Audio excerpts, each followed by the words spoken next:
Hey, good morning, everybody. Welcome to the Wade and Carter Show. Ash Brent live from the Arts and Opera Studio, as we are every single morning. Ricky King, Marvin Mickish, Will Vincent on the podium this morning. Thank you for joining us, whether you're on Magic, the Mothership, the No Bull Radio Network, YouTube, or Facebook. We just appreciate you starting your weekday mornings with us from 7 to 8. If you're new to the show, this is the Wade and Carter Show, and we're glad you're all here in the Arts and Opera Studio with us. Good morning.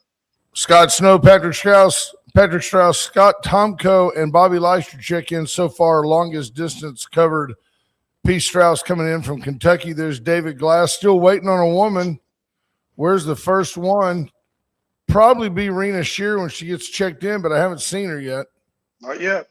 She's fairly typically at the tip of the spear. There's Tammy Williams. Good morning, ma'am. Welcome in, then followed by Lisa Poole. There we go. We're starting to get our ratios back in order. Great list of men right there, individuals I call friends, every one of them. That's a great group. Ricky King, Marvin Mickish, Will Vincent Jr., Mark Kurtz, Scott Snow, Patrick Strauss, Scott Tomko, Bobby Leister, David Glass, Greg Garcia. What a great group of men. Fine men right there. Tammy Williams, Lisa Poole, Wendy Hughes Garcia. The trio of lovely ladies following up. There's Rena. All of a sudden, it's like we're filtering them by gender. Right? Then Rena, Monica Jost, my mom. Good morning. There's Brent Goen checking in. Had a great day Saturday, Ash, with B Goen. We went out fishing and just had it was just a beautiful morning. I couldn't help it. I got on the boat and we were kind of came out of his little entrance there, and we're in the intercoastal waterway, and I said, good morning, Lord. What a beautiful place. What the Texas coast is. If you're at Port O'Connor early enough before everybody gets drunk, it's a nice, sleepy little coastal town. After about 9:30 in the morning on a Saturday, you're taking your life in your hands down there. That's why Brent doesn't live in Port O'Connor proper. He's out. There's Mark Zapata, Heather Stewart, Bruce Woods. Bruce, are you in Thailand? You could pass P. Strauss being the farthest one checking in Kentucky. I wonder if he's in Thailand. I wonder what time it is. I wonder if it's happy hour in Thailand. I mean, it might be happy ending hour in Thailand. I don't know. But it's happy hour in Thailand. Linda Christ, Melissa Hanson, good morning. Andrew Alvarez, there's Katie Jackson checking in. Rick King says, it was something y'all might want to look into. I heard this weekend from a reliable source is that the county is going to no longer use Victoria EMS for their EMS service and use Angel Care for their medical services. I don't know about that. If I need to ask Judge Zeller about that, I shall. Sherry Jacobs, 7 p.m. in Thailand is where Bruce Woods is. So still 7 to 8 in Thailand too. Yeah, still 7 to 8. That's right. There's David Ballard. Hi, buddy. Heather Stewart, Junior Samples. It's Monday evening in Thailand. Did anything happen today? Because, I mean, it's just Monday morning here. Yeah. We know that we don't know. Right. Scott Tonko says he fished last week. It was beautiful days of fishing. Only one shark sighting. I was probably 30 yards from Brent Goen and had a shark go right between us. He goes, oh, that's a nice one, 5-footer. I felt like I was out there with that guy. Crikey. You know? Yeah, he's a beauty. We got to do the Wade and Carter weather. Well, we don't have to, but we will because the great folks at AT Dearly pay us to do it every month. 78 degrees in Victoria, Texas, under sunny skies, headed to a high today of 91. There you go. Deerland Feed inviting you in for all your deer feed. It's not corn. It is a protein-based deer feed. Bruce Woods is coming back from Thailand to Texas this week. Tammy Keeling's in, Jordan Glass. All right, so the podium is heavy and full. The field is full. So, what's happening? Some interesting developments, I guess, over the weekend in Iran, or late Friday after we got off the air. Apparently, Saudi Arabia, Turkey, and Pakistan signed their version of NATO, the Mecca Defense Pact, that basically says any act of aggression against one or all of those nations will be a act of aggression against all three, and they will all come running to each other's aid. Pakistan, I think, is the only one in that bunch that has nuclear weapons, so that makes it interesting. Turkey already a member of NATO, which makes it interesting as well. So they're serving two masters to a degree. Is this kind of one of those things? Just not really two masters. I think they're just trying to, I guess, align themselves where the threats are. But is this what Turkey seems to play both sides. Turkey tends to fund low-level terrorism, but then they also seem to be open to attacks because the hardliners in the Middle East don't feel Turkey's hardline enough. Well, do you feel like are the Turks Arab?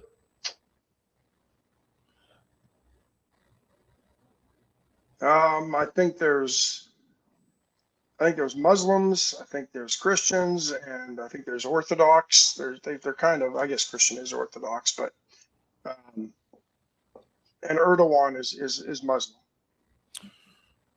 Well, this sounds like one of those deals that's kind of like when John F. Kennedy said, any act by Cuba in any form against the U.S. or any of our allies will be viewed as an act of war by Russia against the United States. It was just a big threat, basically telling Russia, you better keep Cuba in line.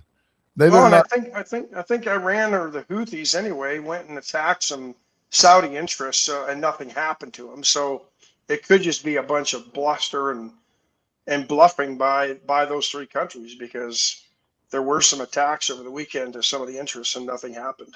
Well, so thinking of that, what do you make of Iran basically saying they're taking the position, and maybe our media is misleading us, maybe the president is misleading us. I'm kind of throwing that out there to the group. The Iranian position has been, well, the U.S. is going to do this, and this. In this war, withdraw your troops, no more blockades. I mean, they're telling the U.S. what they're going to do in order for them to open the Strait of Hormuz. It's as if they're coming at us from a position of strength and power that it doesn't seem like, if the numbers we've been given are remotely correct, it doesn't seem like it's a position that they actually maintain. They shouldn't. But when you attack them and then take 3 weeks off, and then you go back and attack them and take 3 weeks off, and you attack them and you take 3 weeks off, they see the pattern. Do you think that they can? I think they just know that they can do this during the 3 week pause, and then they know they're going to get bombed again for a few days. So then they acquiesce and they back off, and then it starts again. Is it kind of a just-in-time thing? Like maybe we are running low on munitions and we have to kind of rearm ourselves? I think there's some of that. There were some reports over the weekend that we're down to about 80% in our stockpiles because of the missile defenses that we've had to use over there against our bases from Iranian drone attacks and such. So there is that. But I think the Iranians are playing us, to be honest. They know that we're not going to go in there and just carpet bomb them and turn them all to glass. And internally, I think they've called for the death of their prime minister, or at least said he's treasonous because he's negotiated with the U.S. and not taken a hardline stance on Iranian demands. This came out over the weekend as well. So there's fractures over there, no doubt about it. What we're doing has led to some fractures and caused some internal strife. But this thing needs, I don't know, and history tells me there's no way we can win this thing without just completely obliterating them. because nobody's won a war in the Middle East ever. Which I'm complicit with. Just go ahead and obliterate them. So Andrew Alvarez says, Iran attacks Saudi Arabia, which in turn, according to this agreement, means they attack Turkey as well. And Turkey, being a part of NATO, means they attack us. So it makes sense out of all that. Well, but it doesn't, because it has nothing to do with, we're not part of that pact. No, but Turkey's part of NATO. So but Turkey wasn't attacked directly. For this pact purposes, Turkey was attacked when Saudi Arabia was attacked, but right. NATO doesn't jump in because Turkey technically wasn't attacked. Bruce Wood says it's time for Black Ops to go in and take out the IRGC. I don't think it's that simple though. The IRGC is deep. You know, they have a bench deeper than the Cowboys. That's for sure. Is that a segue? No, not at all. But just an analogy, because the Cowboys seem to fold as soon as one quarterback gets hurt, whereas they just seem to have the next man up to be the next Ayatollah. Yeah, Linda Chris going extreme says if we nuke them, then we get brought up on war crimes. It never ends. Yeah. It is interesting that when the U.S. flexes its military might, that the U.S. is pursuing world order. But when someone else flexes their military might, they're being revolutionary. They're revolutionary. Yeah. Interesting. Well, we're the ones that have to fight by certain rules of engagement, or the Western world, but they don't have to. No, they can, they can do whatever they want. And is it because, Iran's a little different, but Hamas isn't recognized by some nations, so they don't bother bringing them up on war crimes charges? I don't know. Boy, they've gone silent, haven't they, Hamas? But I was reading today, there was a spot that that Israel, and I do not have the article in front of me. I can't go find it, and I will go find it. I'll go find the article. It may have been on CNN. Let me scroll down here. That Israel, let's see. I thought I had it. Anyway, the article said roughly that Israel rejected the American proposed peace initiative between Israel and Hamas. Basically, Israel said that Hamas has to totally disarm first before any peace will be there. So I completely agree. Yeah, because every time Israel has acquiesced on that bullet point, Hamas just quietly rearms, builds their tunnels, arms their troops in schools and hospitals, and then attacks. So yeah, very interesting. Let's see. Israel rejects U.S. peace plan. Israel Prime Minister Benjamin Netanyahu, and this is from the Flyover, announced Sunday that Israel rejects President Trump's 15-point peace plan for Gaza. I can't say peace plan very well. I also don't say social security very well, which it doesn't matter because now that I'm almost 64, when I'm 67, it'll be gone, so I won't have to say it. Take it now. Oh, no, I can't do that. Way too much money. Speaking at a cabinet meeting, Netanyahu said the Israeli army will not carry out any withdrawal order until Hamas is genuinely disarmed. And he vowed that no Palestinian state will be established while he leads Israel. Talk about term limits.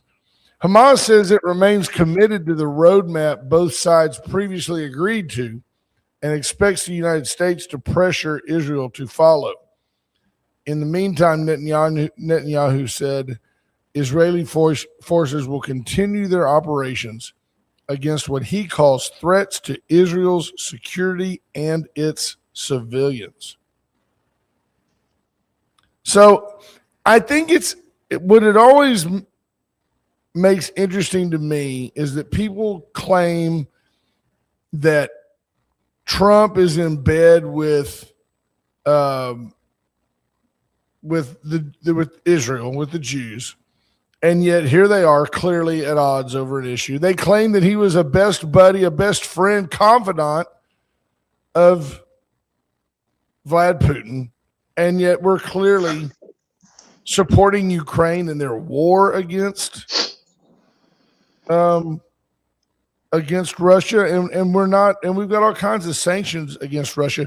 I was reading from The Flyover, which may be an assemblage of news stories. I don't know if they actually that they may have gotten that originally from the BBC. I don't know. So Kevin Leininger says Netanyahu is a power-hungry crook. Let's jump off there for a second and talk. Ash, you and I talked last week about and I don't think it made it to the air. I think I talked to you about it on Friday afternoon, that I'm seeing right now what I think is an intentional, it's being done with intent. I think you're seeing a diverting of the paths of Marco Rubio and J.D. Vance. And I have two examples of why I think this is true. One is J.D. Vance last week, kind of unsolicited in a conversational interview he was doing. He made the comments that, look, I don't have to agree with everything Israel does to not be anti-Semitic. Just because I don't agree with Israel's stance doesn't mean I don't support Israel. Now, taken at that depth, that's obviously true. There's plenty of times you and I take exception to the administration in charge, and that doesn't mean we're anti-American. So I get that J.D. Vance is making a fairly obvious statement, but he made it publicly and somewhat unsolicited. The question was not, how do you feel about the Jews? The other thing, I mean, he did say, I support Israel. The president supports Israel, but that doesn't mean I agree with everything Israel does. And that doesn't make me anti-Semitic. So, no, two things can be true at the same time. Right. So fighting their war, being their big, bad, bully brother doesn't necessarily mean, that we're not necessarily in bed with everything they do. The other thing he said that I thought was interesting is he said,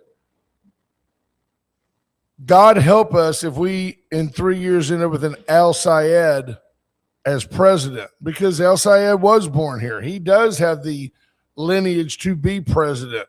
He has real estate interest in Dubai, India, and Michigan. I mean, this guy's he is just a straight up communist Islamist. It's what he is. Nobody seems to think that we're really very close. Well, who hates America? Who hates America? And what's funny is, we've outlined enough of how the communists and the socialists that have taken over the Democrat Party hate America. But and I would argue because the Democrats don't call them out, they're starting to hate America and the American ideal and what America traditionally has stood for as well. But yeah, that's down another thing.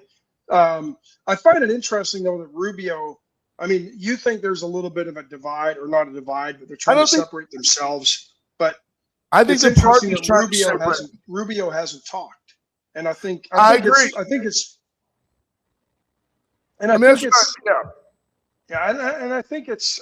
fair. I think Vance, as we head into the midterms, and the next 2 years will provide an opportunity for him to prove whether the VP is a worthy choice as a candidate for president amongst the Republicans. And either Rubio's playing along and letting him have this time. Yep. Or they don't really differ on these things. And so there's nothing that he could add without saying something. And then the leftist media will jump on it and saying, ooh, they hate each other. They're not playing nice. And Well, try to sow a division that isn't there. I think that the party believes, whether they're right or wrong, I think the party believes that JD is strong enough and respected enough and powerful enough to float out what could be to some an unpopular idea or ideal. His comments may be unpopular, and then you can weigh those comments based on the court of public opinion without damaging his candidacy. I think they believe that because he can always come back and walk it back. You know, he can always say, well, just because I don't always agree with everything Israel does doesn't mean that the United States won't carte blanche support it. He could say that if he wants to. I think that Rubio, to me, my observation has been that Marco Rubio is more presidential. However, and I know I'm getting older, he comes off as awfully young and really not polished hardly at all. But it's refreshing. He'd be great to have a conversation with. Vance is a more polished speaker. Rubio seems to have more substance to me. And I like Marco. And I like them both. I don't know if Vance will be content to sit on the sidelines again. I think Trump's wish would be that both of them are president, vice president, whichever way you want to flip the sack. One of them comes out VP and one of them comes out president. So I think what happens if that's the case, if it's going to be a Vance Rubio ticket, Vance is the president, Rubio is the vice president. I don't know that you could. Unfortunately, politics believes that you've put in your time and it's your turn. I mean, I think the Republican primaries may say something different, but I don't see the Republicans flipping Rubio as their nominee for president and then Vance saying, okay, I'll stick around as VP again. Right. I think if Rubio wins the Republican nomination, he'll pick his own VP. He might choose Vance and Vance might agree to stay, but I don't think he would. But if Vance becomes a nominee, then I could see him approaching Rubio and going, hey, you were a strong Secretary of State. Will you be my VP? Right. And that could be good. But in either way, though, Ash, whether it's because Donald Trump has been promoting the authority of J.D. Vance, or if J.D. Vance runs as presidential candidate, Marco Rubio may be a really strong, very visible, and powerful vice president. I can see that. Bruce Wood says Benjamin Netanyahu is one of the strongest and most deliberate leaders of this age. I agree 100%. Netanyahu is to Israel what Putin has been to Russia, right or wrong. And he says he supports his country 100%, unlike some of you here that don't. No, I don't. I think if you're going to hold yourself out as a country, Netanyahu holds Israel out unequivocally as we must be here, we must survive, and I've got to do X, Y, and Z. And I respect that. Yeah. And I find it interesting. And over the weekend, apparently, CNN was reporting that General Dan Kane, who's the chair of the Joint Chiefs of Staff, is trying to convince Donald Trump that we do not need to escalate in Iran any further, which tells me that, once again, you've got some people in that administration that are leaking. I mean, why would you release that? Right. They can have their internal squabbles over that, but all that does is provide Iran propaganda in the Middle East to say, look, this is working. We're fracturing the U.S. And I'm not saying that the president doesn't have very discreet private meetings with all of these folks, but his cabinet meetings are transparent. They're televised. He gets his cabinet together and they meet. Let's see. Apparently, these are private remarks that Kane made to Trump. Yeah. Now, Bruce Woods asked, and I did not, maybe you did you not see the anti-America Muslim marches this weekend? I did not. I tell you what, it's so politically correct for people to say to me, well, it's a freedom of religion country. You got to do this and you got to do that. And that's all fine and good. When you start hearing the call to prayer 5 times a day around here with the horn going off, I mean, it's just going to lead to a civil war. That's what it's going to lead to. And it's not me being grumpy. It's like, look, you can already look. You need look no longer than the United Kingdom to see what happens when you have too many Muslims in one place. It's a fact. It's just the way it is. Look at France. France is such a bunch of weaklings. They just all, the Muzzies go out and have prayer in the streets, and France can't do anything about it. It's something that will be done something about in this country. It's not going to survive. Well, the radical Islamists do not agree with Western civilization and Western ideals, and that the twain shall never meet for them. Right. It's hardcore Islam or nothing. And if you're an infidel, they'll kill you. And I think the problem is, I think your more moderate Muslims don't want to say anything because they fear that their families that are still they'll be killed. They'll be the first ones killed. Yep. Yeah, absolutely. They won't say anything for fear of harm to family members that are still in the Middle East where the radicals can get to them. Bruce Wood says he prays for Donald Trump's safety daily so that J.D. Vance does not assume the White House. Yeah. He says that Vance is listening on radio. These comments are coming in on Facebook and YouTube. If you'd like to, you can visit us there and voice your opinion on the comments, or you can always call us at 361-894-4020 and join us on the show live. Yeah.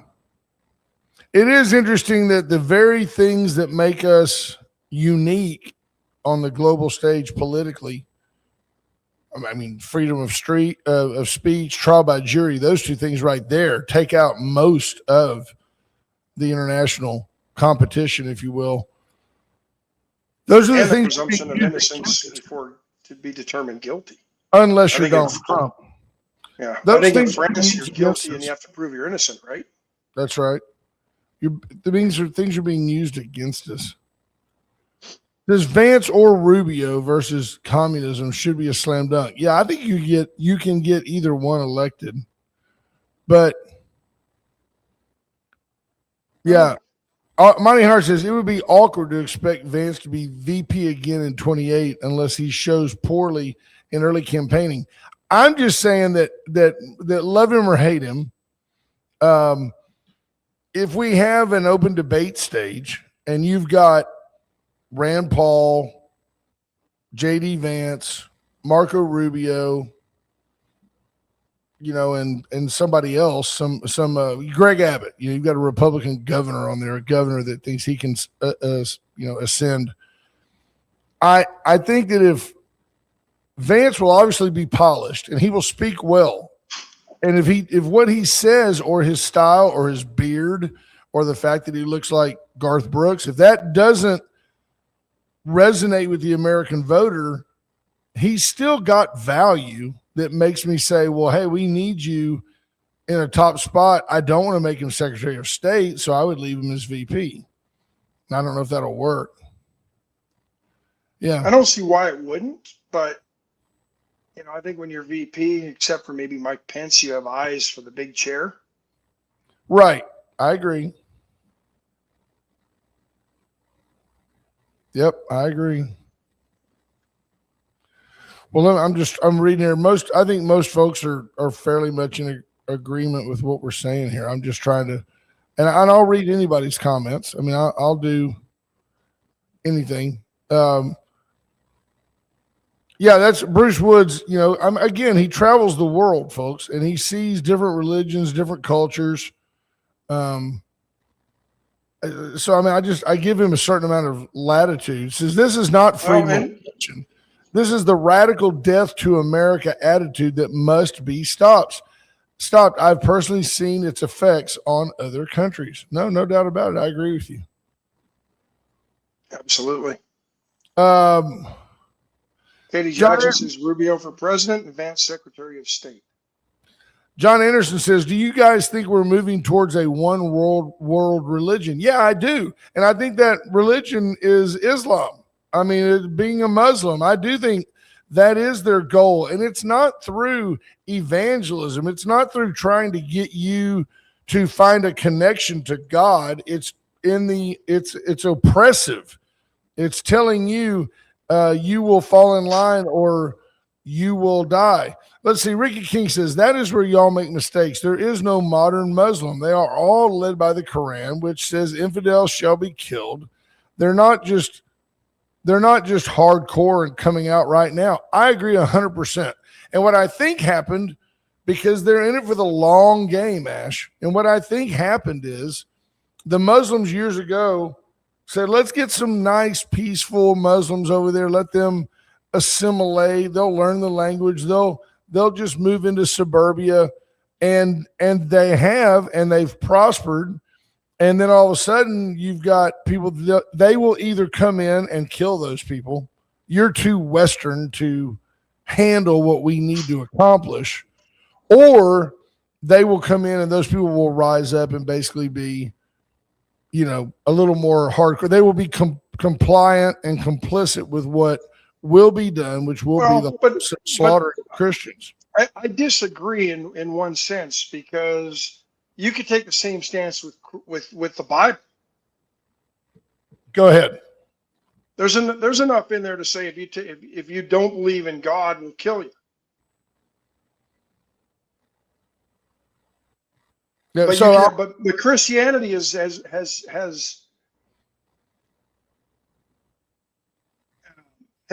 become a little bit more moderate. The stances, I mean, I think you can take it. I think you can take a moderate stance on Islam without being a hardcore. But that's where the Iranians, that's where the Shiites, that's where everybody who sponsors terrorism is. They take the key word is terrorism. Conservative stance of Islam. Yeah, I've got to push back on you on that one. I know it's conversation. I got to push back a little bit and tell you that I've never heard of. Now, I'm not talking about the Crusades, which were actually, you may think they were forcing people to become Christian. They were out wholesale slaughtering Muslims is what they were doing back then. And right or wrong, don't care. Don't know enough about it. Really don't care. I'm telling you that you don't see, the Southern Baptists send missionaries to evangelize the world. They don't send people with machetes to lop people's heads off. And I don't remember the last time that someone was killed in the name of Christianity. Now, I do remember when the Catholics and the Protestants went at it in Ireland. That's fine. That's two groups of really overzealous, idiotic Christians deciding to forget about God and kill each other over politics. But I don't think that there's anything about any way to misconstrue Christianity or Bible-related culture, if you will, that says, well, we're Baptists. It's time to go kill these people. I don't think that's. No, I'm not saying. No, that isn't. Well, that there's a big difference. But the radical Islamists are doing that. They're basically, they become the radical Christians are talking in tongues. They're not killing people. Yeah, they're not killing people. Yeah, no, they're not. But okay. The radical Islamists have basically become the biggest street gang on the planet. That's what they are.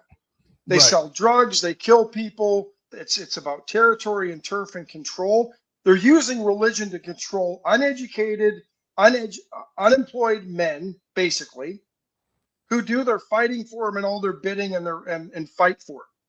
They don't have the guts to actually step in the ring and take the fight to the streets. They won't do it. They're cowards at heart. They become a street gang, and that's on a global spectrum. That's what the Right. radical Islamists are doing, and they've used religion. They hide behind religion to consolidate power and try to take over their corner of the block, which is the entire world. Right. Katie Jackson had said Rubio for president and Vance for Secretary of State. Linda Chris says, I say Rubio for president because of experience with communism and what communism can do to a country. Andrew Everest says, and the Bible also says that you'll take the mark of the beast or be beheaded. And you know, I've never thought about the Antichrist. I think the Bible speaks of that person as being a man, being an individual, probably of Middle Eastern descent. But what if it's actually Islam that is the Antichrist? Because I think that is at some point. I think that the fat, lazy, apathetic American in stereotype, an American, just has been so indoctrinated that this is the greatest country in the world. We have the most freedom in the world, even though every time something happens, there's an erosion of your civil liberties and nobody seems to stand up and care. I think that we are ripe for being somewhat taken over internally. They're not going to take us over. It's not practical to storm our beaches. It's not practical to attack us militarily, except in little guerrilla, groups, in little sleeper cells. But if you look at the alignment politically, the communists and the radical Islamists in this country have joined forces. Absolutely. 100%. Yes, you are correct. The Democrat Socialist of America and the extreme left that will fall for anything, the group is hated by Muslims. First people they would want to kill is all the LGBTQ weirdos. They want to kill them. But for now, they are useful idiots. They are useful idiots for now. No, that's exactly it. And the Democrat Party will not call out the communists because they're weak. They stand by it. Well, no, they're not. They might be weak, but they want the power.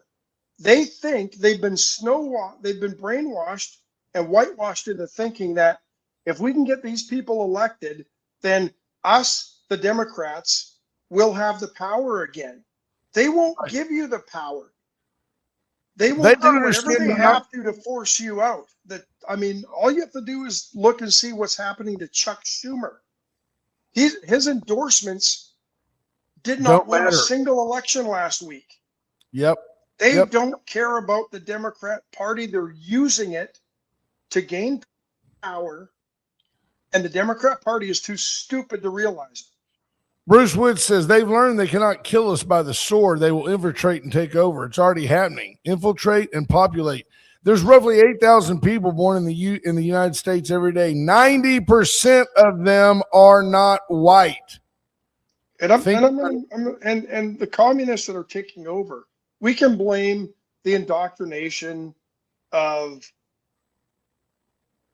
our students by teachers, but parents have played a role in this as well. Maybe not to the point that they're blatant communists, the kids, but if you think about it on a micro scale, today's child has been raised in a house where they've never had to pay for anything themselves. Right. They've never had to face any consequences for anything because mom and dad go absolutely ballistic if their kid's accused of any wrongdoing.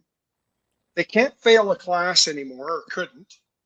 They can't get a 0 on a grade. They're given all sorts of opportunities to make up their grades or take a test again to improve their grade. They've lived a socialist life at a micro level.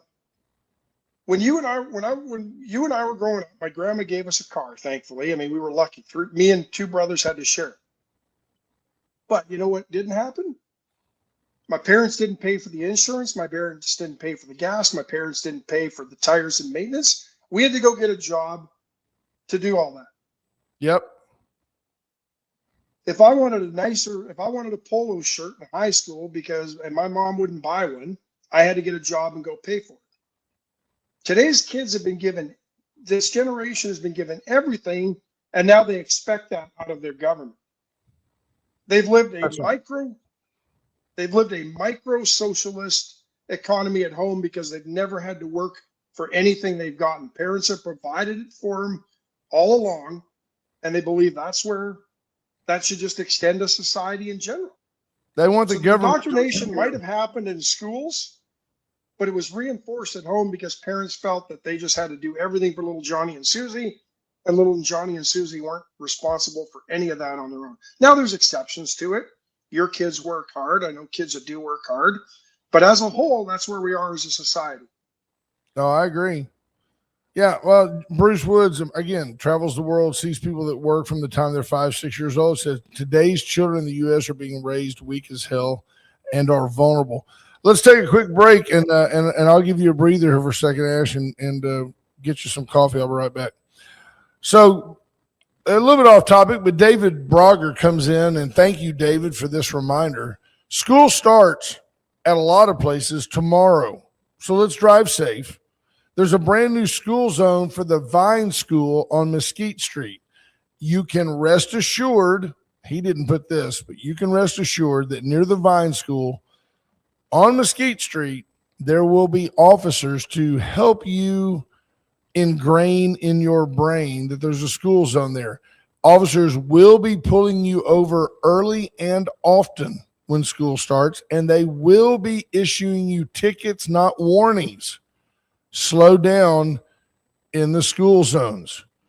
White Wing Materials, inviting you to give them a call for your next landscaping project. If you want to put down a sand base so you can put down a bunch of pavers, or if you want to add topsoil or fill dirt, or you have a need for gravel around, a lot of folks put gravel around the base of their foundation, you can do it.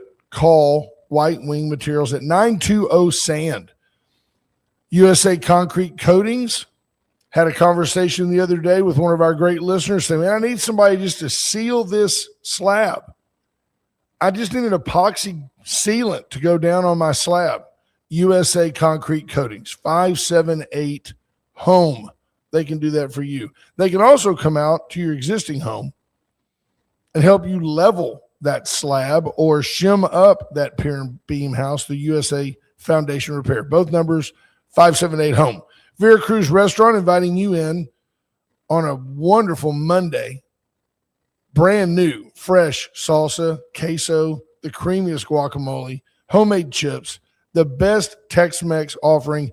And folks, I'm telling you, Dawn and I ate out twice this weekend. Once it was 50-something bucks before the tip. And yesterday, with the four of us, it was like roughly 80 bucks. But by the time you eat out in Victoria, it's going to cost you between 20 and 25 bucks a head. And that almost includes Whataburger. I mean, you go get a double meat cheeseburger, a big order of fries, and a drink, and you're in for 15 bucks easy. Just go by Vera Cruz. 15 bucks, you can have anything on the menu. Get by Vera Cruz. Allen's Wrecker Service, 578-6300. Allen is your go-to tow-to. Let them help you get from here to there from pretty much anywhere. Call them. I feel like Dr. Seuss. I apologize. Get you from here to there in your underwear. Call Allen's Wrecker Service, 578-6300. So we're back with Ash. Man, you're handsome. And I like the Staubach jersey. Always. It's always in fashion. Always. Greatest Cowboys quarterback ever. Who is it? Tony Romo. Yeah. No, it's Roger Staubach. That's why I have his jersey. I love Roger Staubach. It's romantic to make him the greatest ever. He was certainly the golden boy, Heisman Trophy winner in 1963, Naval Academy, veteran, but I think Aikman may have supplanted him. I really do. People say, well, he's a system quarterback. System worked. They won 3 Super Bowls. If Jerry Jones wouldn't have been so stupid, they could have won 5 or 6, and I believe it. I don't know that he was a system quarterback because he didn't have the success at UCLA. I think it took a coach to develop a system around him. Yeah, fair enough. He may have been a system quarterback, but it was Aikman's system. Jimmy Johnson was great. Because don't forget, Jimmy Johnson drafted Steve Walsh thinking that was going to be his guy out of Miami, and he couldn't get it done. Didn't have the arm strength to play in the NFL. And when he realized that in training camp, it became Troy Aikman's team, and he developed an offense that would play to Aikman's strength. Norv Turner. Rena Shear says, I think Veracruz is closed today for a vacation day. Well, a kid can hope. Drive by there and see him. Yeah. Yeah.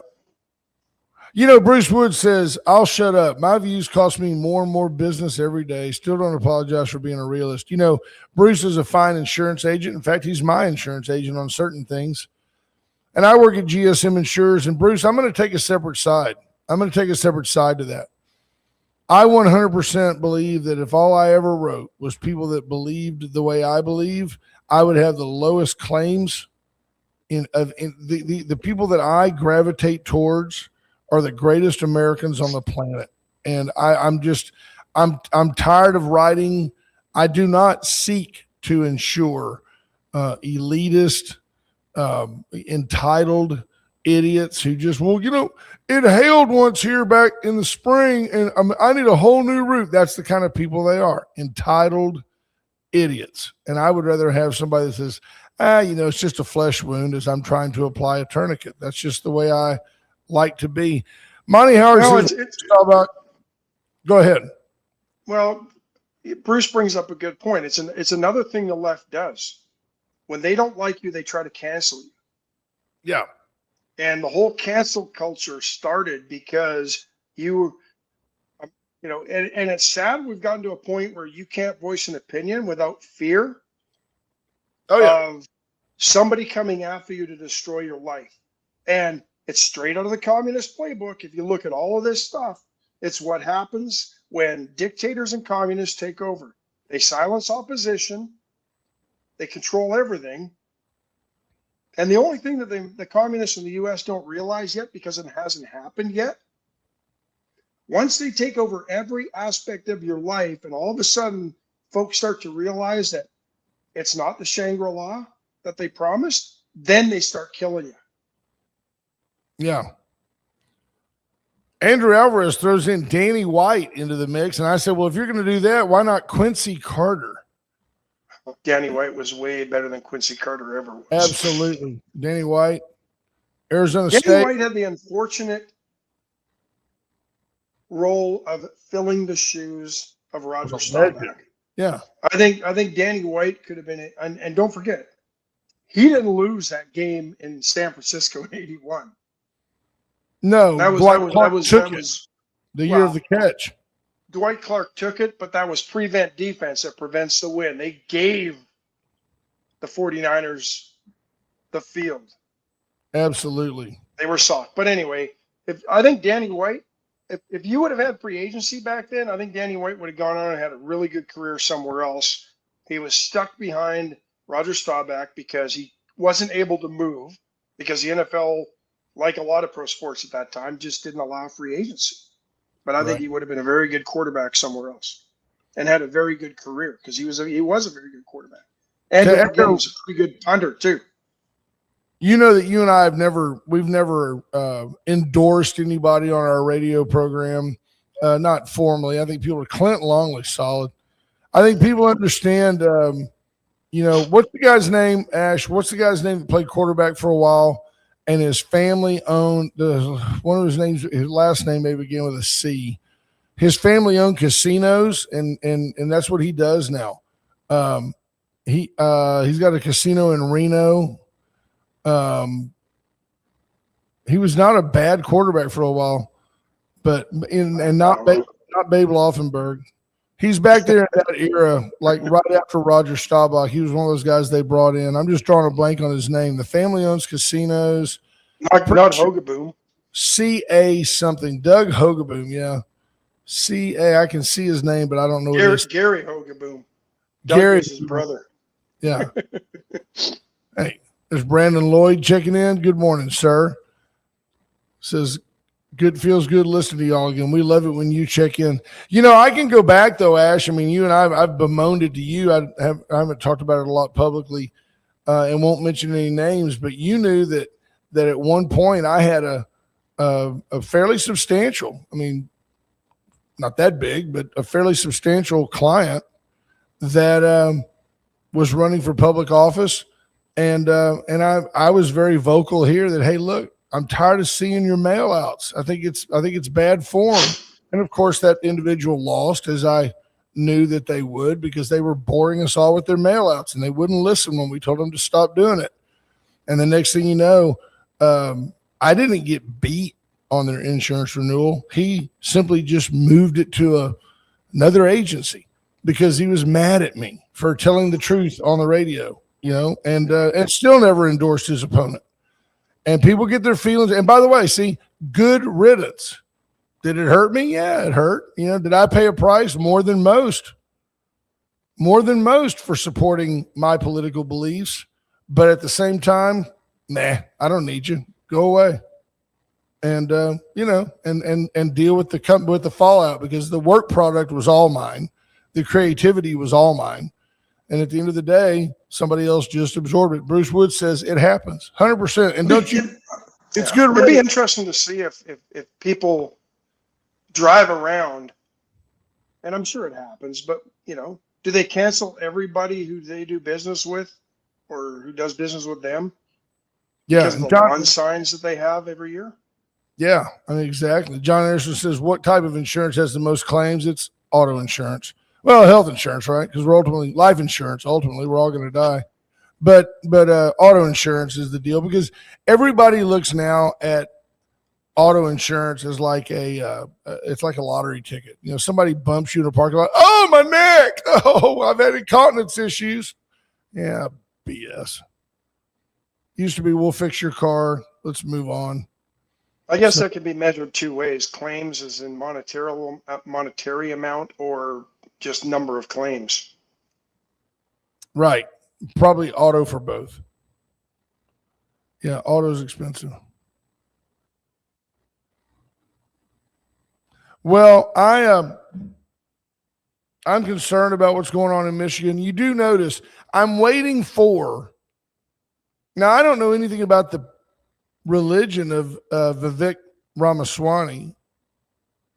I don't know anything about that guy. But is that how you say his name, Ramaswamy? Yeah, I think so. Something like that. When he calls, I just call him Vivek. But I don't understand why isn't there, if politics isn't religion to the Islamist, then why isn't there somewhere a Republican Muslim? Why is Omar Muslim? Why is I think Vivek is a Hindu. So being Hindu is not being Muslim, right? If you're a Hindu, if you're a Buddhist, separate religion, you're just really confused. I mean, I'm never going to listen to an unemployed fat Asian who sits around all day with his arms crossed tell me about moderation. I'm just not going to put up with it. The Buddha belly is not the result of moderation. Bruce Wood says Republicans and Muslims will never mix. And I think that should be something that makes the left stop and think. Crazy. He says, John Anderson asks again from the position of total randomness, but he's running down that rabbit hole. On that note, what's the insurance company that has the most insured of all types? That would be State Farm. Largest insurance company in the country, for sure, by far. Yeah. Yep. Fine company, by the way. What else you got, Big Dad? Astros. Yeah, they choked it this weekend. Thankfully, the Rangers didn't play well either. Well, the Rangers aren't good. The Astros are now playing about 500 over their last 8 or 10 games. And, it's okay. Still got a half-game lead on the division. I don't know when or if we play the Rangers again. We're going up the West Coast. San Diego, I'll tell you that if I lived in San Diego, Ash, I would be at Petco Park a lot. I love Manny Machado at third, makes me not think about Isaac Paredes. Machado is a stud. I mean, a great ball player. Fernando Tatis Jr., a dangerous, dangerous hitter, fun to watch. Yesterday, you were right. Christian Javier, his ego gets in the way of his glove, and Javier grooved a fastball that I was sitting there with Donnie. The Padres had two guys on, and they were down 2-1. And I said, Tatis is going to hit a home run here because it was the place to hit a home run. Well, and Christian Javier gets in his own way. Yep. He gets visibly frustrated when his breaking pitches out of the zone don't get chased. So then he just grooves a fastball. Yeah. Or leaves a breaking ball hanging, and then he gets destroyed. And I don't quite understand. I mean, you can see it. When a guy doesn't chase a pitch that's way out of the zone, he starts shaking his head and he gets visibly angry. Yeah, and it's a mental problem. It doesn't come across as him being mad at himself for missing a pitch.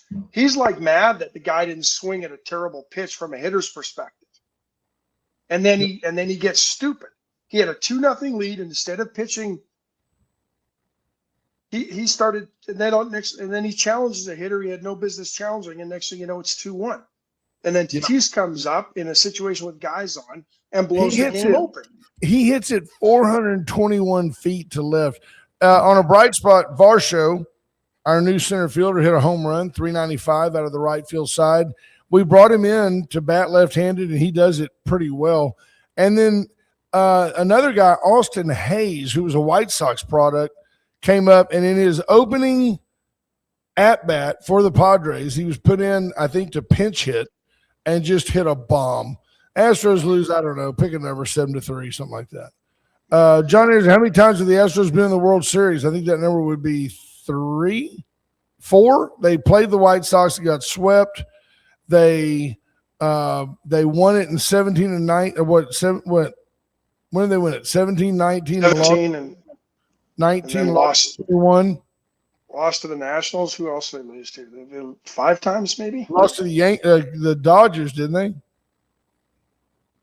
So, Zuni Jasser is a Muslim running for Congress as a Republican in Arizona, and if you get a chance, he's worth. I listened to an interview last week with him, and since somebody asked, and